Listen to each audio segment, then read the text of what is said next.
I was in India with my family, my cousins, my close friends. The kind of trip that makes you feel warm, golden, alive, like inhaling pure sunlight. That day, I remember laughing until my stomach hurt and walking through markets that smell like spice and rain.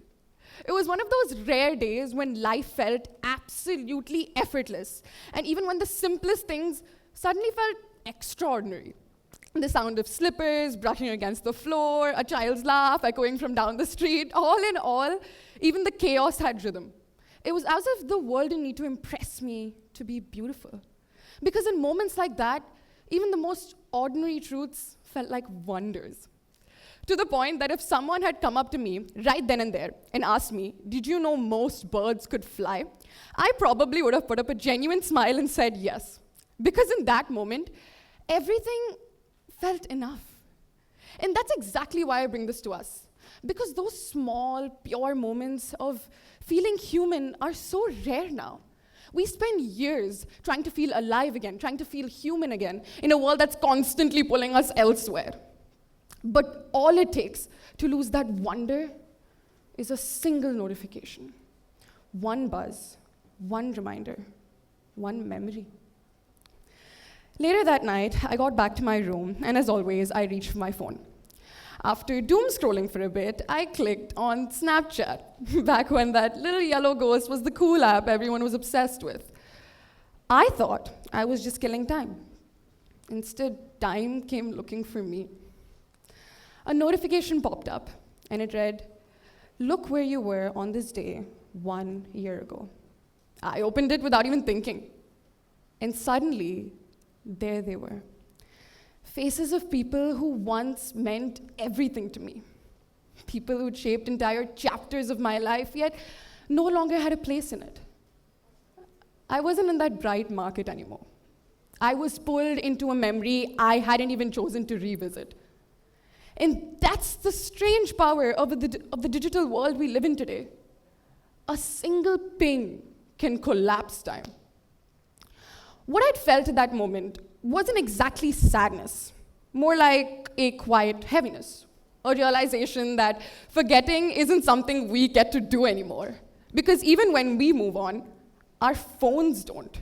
Our past doesn't. It just waits for the right day, the right notification, the right algorithm to appear again. Every one of us is scrolling through a museum of our younger selves, not a warm, nostalgic one, but one that never lets its doors close. It's curated by algorithms that don't care who you've become, only how long you'll keep looking. We see the people we were 5 years ago, and sometimes we don't even recognize them. But the internet does. It remembers everything. We built a world where our pasts don't fade, they refresh. We don't move on, we reload. Nostalgia online ensures that we don't miss a single thing. There was a time when forgetting was absolutely natural, when the mind softened what it couldn't bear to hold. But now, forgetting is intentional. It's something we have to work for. And pretty soon, forgetting might not even belong to us. We're standing at a strange threshold, a world where forgetting is designed, automated, even sold back to us as a feature. Forgetting used to be emotional. Now it's digital. Next, it'll be engineered. That's the edge between now and new, between remembering as an act of feeling and forgetting as an act of control. Psychologists say that forgetting isn't failure. It's instead how the mind makes space for who we're becoming, its function, it's how the identity renews itself. But our devices have replaced memories with storage. You don't get to meet your past self on your own terms anymore. Your past self finds you. So maybe the solution isn't deleting everything all at once, but choosing what deserves to stay. Maybe it's setting digital boundaries, just like you set your emotional ones, like keeping your phones aside when meeting friends. Okay, that might be a bit too intense even for a first-timer. Or turning off your memories notifications, or writing journal entries based on your present, not your past. Because these small activities, or say small rituals, can really remind a person that forgetting isn't to be automated. Sometimes I wonder what it must feel like to grow up in a world, or to come of age in a world that never grows up. Because we used to have milestones, leaving schools, moving cities, starting over. But now those milestones are just interrupted by the ghosts of our digital past. The person you were once upon a time ago just doesn't seem to leave you. They just tag along in your pocket, smiling from the cloud. We're the first ever generation to live beside every single version of ourselves. And maybe that's the real cost of connection. That memories can now follow us faster than time can ever carry us forward. I often wonder what that means for forgiveness, both for ourselves and for others. In a world that never forgets, can we still forgive? Can we still let people evolve, or are we all just trapped in the evidence of who we once were? I go back to that night in India sometimes, not through my phone, but through my memories. The love, the light, the smell of rain, it all still exists in me, not because of data, but because it changed me. And I think that's what we've all lost.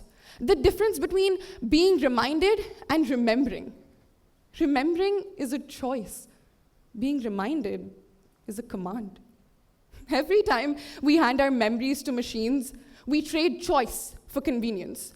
So maybe the next evolution of humanity isn't about downloading more data, but about reclaiming our ability to forget, not erase, but release. So let's start small. Unplug for one meal. Archive all the photos that no longer serve who you are. Make space for silence, for wonder, for the human act of forgetting. Because when everything is remembered, nothing is sacred. And when nothing ever fades, nothing ever truly becomes a part of yourself. Let that sink in. Our younger selves will always live somewhere, in the cloud, in the archives, in the quiet corners of someone else's camera roll. We can't change that. We can't even control that. But what we can control is how we hold on to them, not as ghosts of our past, but as proof that we, every single one of us, have lived through many versions of ourselves and have had the courage to outgrow every single one of them. We're all museums, imperfect, evolving, unfinished.